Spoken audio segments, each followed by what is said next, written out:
ever wondered what horror games were like in the 1980s? Maybe you're too young to remember.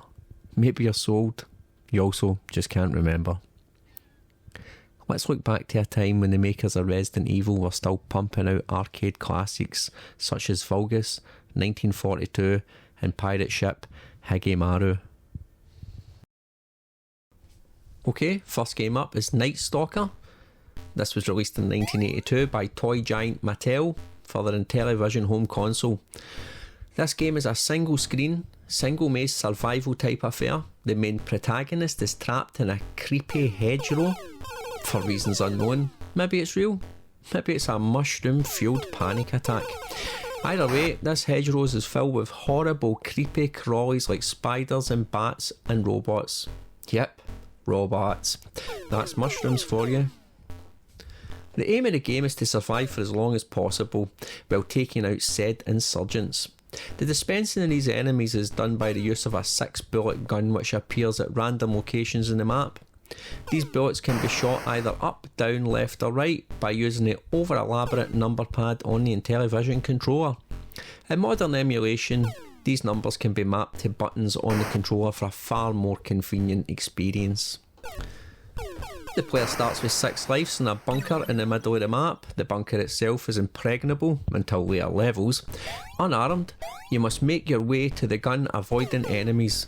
Bats and spiders only serve to trip up the player while nasty robots kill you dead, either by touch or by firing projectiles. Once the player is fired off their 6 bullets, the gun will appear again randomly at another point in the map. The player must once again traverse the abhorrent dangers of the horror-filled hedgerow to seek out the ballistic monster masher and continue on the slaughter. It's a simple score chasing maze shooter arcade game that ramps the enemies up as the player mows them down. This is the kind of game I would have loved back in the day, and even now I enjoy a quick blast at it.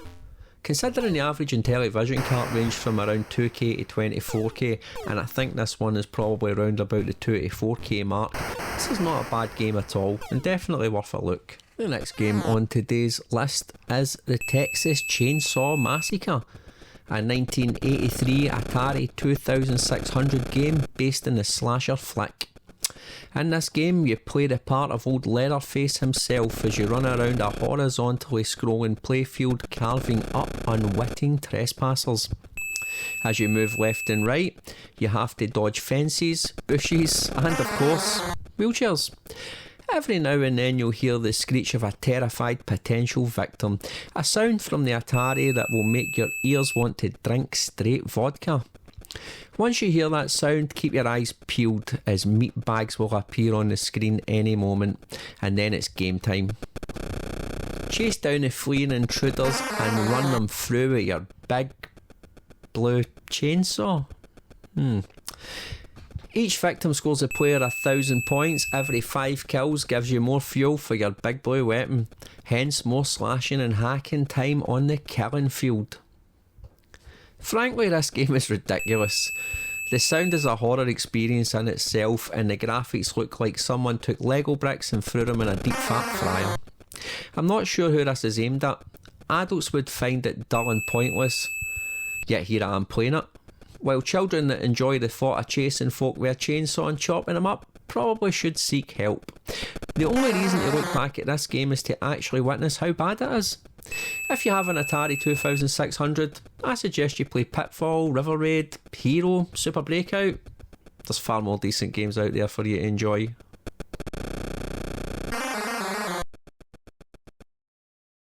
Ghostbusters is the next game I want to look at today. Released in a pile of 1980s home computers and games consoles in 1984, including the C64, Amstrad CPC, ZX Spectrum, NES and Atari 8-bit family to name but a few. This 1984 release is brought to us by Activision, and the game itself was designed by one of its founders, David Crane. The player takes control of the ghost-busting Ghostbuster team as they combat the onslaught of supernatural activity that has recently engulfed the city. The player starts with a loan from the bank where they can purchase ghost-busting equipment such as PK meters, ghost traps and of course a car to help them clean up the supernatural cesspit that New York City has become. Once the player is kitted up, they then choose a location from the map that is called in paranormal activity. The player then takes control of good old trusty Ecto 1 as they race to the haunted location. Once they arrive at the destination, it's time to set up the ghost traps and spark the nuclear powered proton pack. But remember, crossing the streams will end in utter obliteration for player 1. Unless you're in the final stage, where caution is thrown to the wind as the player takes on Mr. Stay Puft and eventually fights Zool. All in all, this is a mediocre game that's probably most remembered for the Ghostbusters speech at the start in the Commodore 64 version, and the jaunty Ghostbusters theme song that's accompanied by a karaoke style sing-along.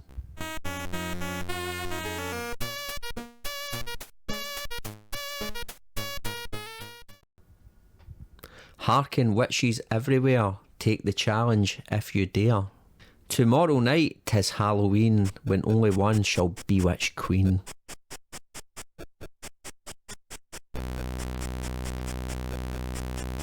Game number 4 on the list is Cauldron, a 1985 release from Palace Software. In this game, the player assumes the role of a witch tasked with ridding the land of the evil pumpkins.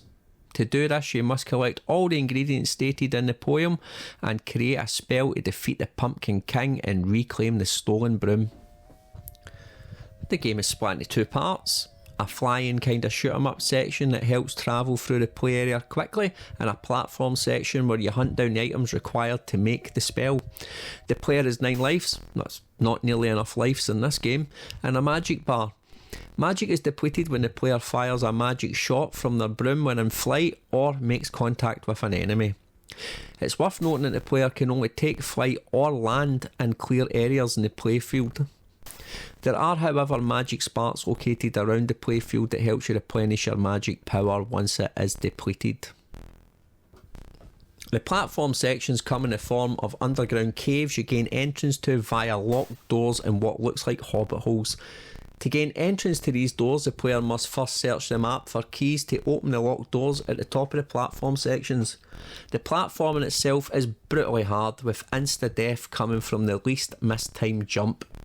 It's truly no shame to seek out ways to save or employ an infinite life cheat in this game. Even after that, you'll still have to make far too many leaps of faith jumps into unknown screens to complete the tasks. Unfortunately, every missed jump leads to a complete restart of the current screen. Oh, and the witch has no tolerance for falling, not an inch, and you're dead. Again. I had this game back in the day and really wanted to love it, but its difficulty makes it hard to love. But with a well placed spell of your own, in the form of a wee cheat or a save state, it's a game that I've grown to be very fond of. That's going to do it for today's video. If you enjoyed it, please like, consider subscribing and hit the notification button to see when I upload new content.